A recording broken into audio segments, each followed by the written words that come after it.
আল্লাহ রাসূল সাল্লাল্লাহু আলাইহি ইসলামের চেয়ে শ্রেষ্ঠ মানুষ পৃথিবীতে হতে পারে?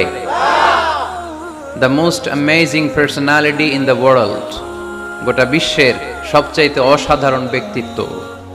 তিনি মানুষ ছিলেন, কিন্তু সাধারণ মানুষ নন, অসাধারণ মানুষ। তিনি মানব, যেন তেন মানব নন, তিনি মহামানব। এজন্য তার প্রশংসা শুধু আমরাই করি না, গোটা বিশ্বের সবাই করে, ঠিক কিনা? বিষ্ণু ঈসা ইসলামকে লোকজন সুপারম্যান বলতে বাধ্য হয়েছে। মানে এমন লোক যে মাটি ধরলে এটা সোনা হয়ে যায়। পরশ পাথর ছিল তার হাতে, সুবহানাল্লাহ পড়েন। সে কোন বন্ধু বলো বেশি বিশ্বস্ত, সে কোন বন্ধু বলো বড় বিশ্বস্ত,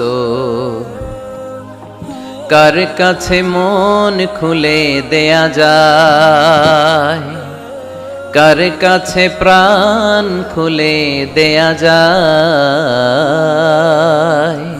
হওয়া যায় অতি আশ্বস্ত। তার নাম আহমদ, বড় বিশ্বস্ত। সুবহানাল্লাহ পড়েন। সাইয়েদনা ঈসা আলাইহিস সালামকে আল্লাহ পৃথিবীতে পাঠিয়েছেন শুধু এই অ্যানাউন্সমেন্টটা দেওয়ার জন্য যে ইয়াতি মিন বাদি ইসমুহু আহমদ, আমার পরে একজন নবী আসবে যার নাম হবে আহমদ। আহমদ বড় বিশ্বস্ত। এজন্য রাসূল সাল্লাল্লাহু আলাইহি ইসলামকে আমরা নবী হিসেবে পেয়ে খুশি না বেজার? ইসলামকে ধর্ম হিসেবে পেয়ে খুশি না বেজার? কিন্তু অনেকেই আমরা যে মুসলমান এটা নিয়ে খুশি না। তারা সাহসিকতার সাথে ঘোষণা দিতে পারে না যে ইন্নী মিনাল মুসলিমিন।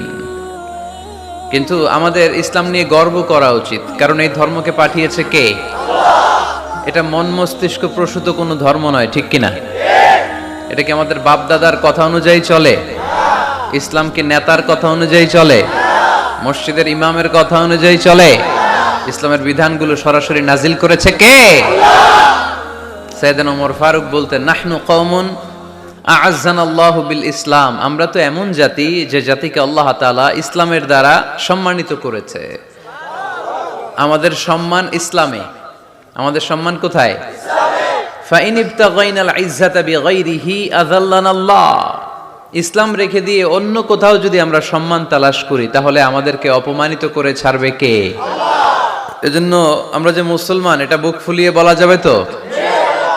পৃথিবীর সব নবীরা মুসলমান ছিলেন। আল্লাহর দেয়া ধর্মের নাম হচ্ছে ইসলাম, এবং এই ইসলামের বিজয় অবশ্যম্ভাবী। পড়েন সুবহানাল্লাহ। যার প্রমাণ আমরা পত্রপত্রিকা খুললে, ইন্টারনেট ব্রাউজ করলে, BBC news, Al Jazeera news, CNN, cable news নেটওয়ার্কের নিউজ পড়লে আমরা জানতে পারি যে গোটা বিশ্বের বিভিন্ন ধর্মাবলম্বী লোকেরা নিজেদের ধর্ম রেখে দিয়ে তারা কালিমা পড়ে মুসলমান হয়ে যাচ্ছে। খুশি লাগে আপনাদের? আপনারা কি জানেন যে আমরা ইবাদত করি মসজিদে, খ্রিস্টানরা ইবাদত করে কোথায়? গির্জায়, তাই না? গির্জাকে ইংরেজিতে কি বলে জানেন? চার্চ বলে। তো ইউরোপে এবং আমেরিকাতে যে গির্জাগুলো আছে, এই গির্জাগুলো তারা বিক্রি করতে শুরু করে দিয়েছে। এর কারণ খ্রিস্টানরা তাদের গির্জাগুলোতে ইবাদত করতে যায় না। আমরা তো নামাজ 3 ওয়াক্ত পড়ি, 2 ওয়াক্ত বা 5 ওয়াক্ত, 7 দিনে তো একবার হাজিরা দিতে যাই, ঠিক কিনা? তো ওদের এমন দশা যে ওদের গির্জাগুলোতে 1 মাসও যায় না, 6 মাস